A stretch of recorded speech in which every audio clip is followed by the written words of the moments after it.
은퇴 후 이렇게 고생하는 줄 몰랐다. 퇴직자의 비참한 이야기. 한때 조직의 중심에서 일하며 가족을 부양하고 사회적 역할을 성실히 수행했던 김성호 가명씨는 60세 정년 퇴직을 맞이한 뒤 어느 날 거울 앞에서 문득 생각했다. 이제 남은 인생은 조금 여유롭게 보내도 되겠지.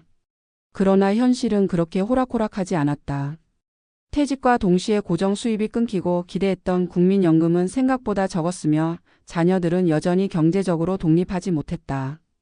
기대와 달리 여유로운 노년은커녕 생존 자체가 우선시되는 나날이 시작되었다. 노후는 자연스럽게 찾아오는 인생의 일부지만 우리가 겪는 현실은 너무나도 차갑고 낯설다. 누구나 한 번쯤은 퇴직 후엔 어떻게 살아야 할까? 를 고민하지만 정작 철저히 준비한 사람은 많지 않다. 문제는 고통이 예고 없이 밀려온다는 점이다.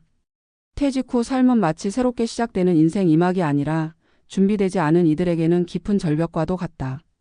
퇴직 후 비참해진 한 남자의 이야기. 김성호 씨의 사례. 김성호 씨는 수도권의 중견 제조업체에서 생산관리자로 30년을 일하고 60세에 퇴직했다.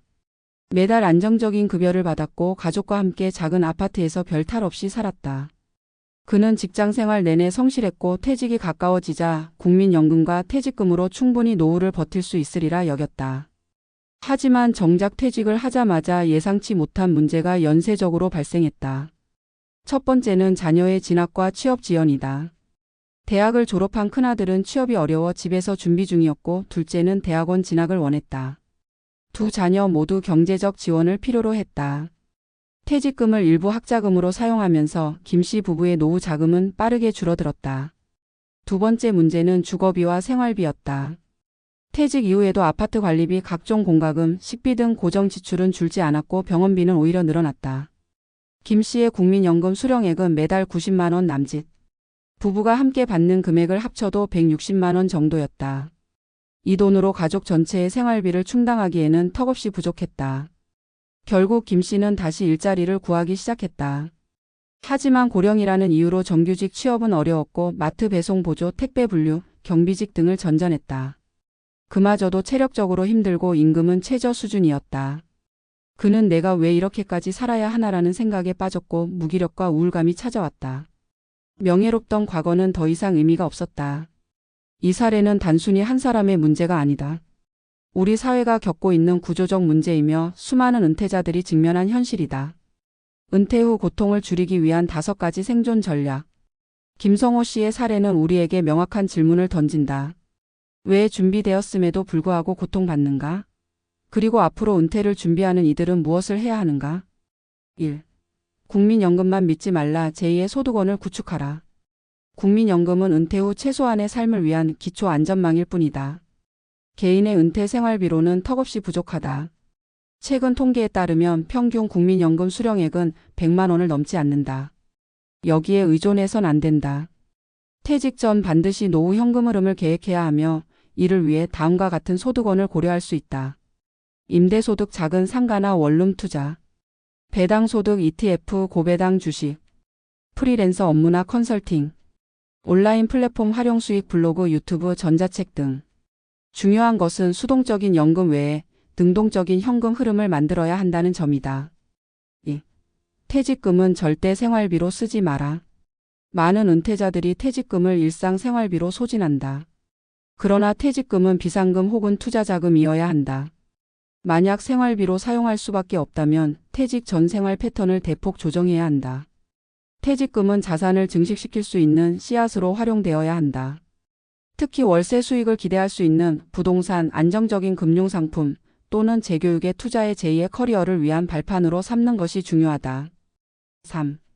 은퇴 후 직업 정체성의 재정립이 필요하다. 많은 중장년층이 퇴직 후 무기력해지는 이유는 사회적 역할 상실 때문이다. 일과 직장이 삶의 큰 비중을 차지했던 이들에게 은퇴는 곧 정체성의 붕괴를 의미한다. 이를 극복하기 위해선 퇴직 전부터 제2의 직업 또는 의미 있는 활동을 준비해야 한다. 예를 들어 사회복지사, 평생교육사 등 중장년층에 맞는 자격증 취득, 지역사회 봉사, 주민센터 프로그램 참여, 온라인을 통한 전자책 집필, 콘텐츠 제작. 직업은 생계뿐만 아니라 정신적 건강에도 영향을 미친다. 정체성을 지킬 수 있는 활동을 찾아야 한다. 4. 건강은 자산이다. 건강관리 계획을 세워라. 퇴직 이후 늘어나는 비용 중 하나가 의료비다. 건강보험이 있다 해도 만성질환이 생기면 그 부담은 만만치 않다. 50대 후반부터는 예방 중심의 건강관리에 집중해야 한다. 정기적인 건강검진, 꾸준한 운동, 걷기, 요가, 수영 등 규칙적인 식습관, 스트레스 관리. 건강은 은퇴 후 삶의 질을 결정짓는 핵심 변수다. 건강을 잃으면 돈도 기회도 모두 무의미해진다.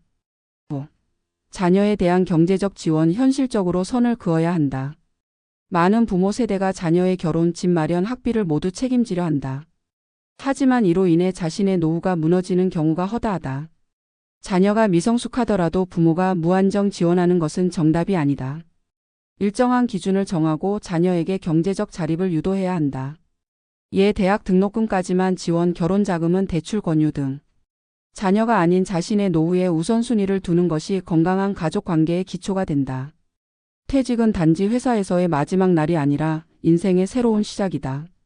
하지만 그 시작이 준비되지 않으면 김성호 씨처럼 위기의 연속으로 변할 수 있다. 우리 모두가 은퇴 후에도 존엄한 삶을 살기 위해선 지금부터 준비해야 한다. 돈, 건강, 정체성, 가족 이 네 가지 축을 중심으로 전략을 세워야 한다.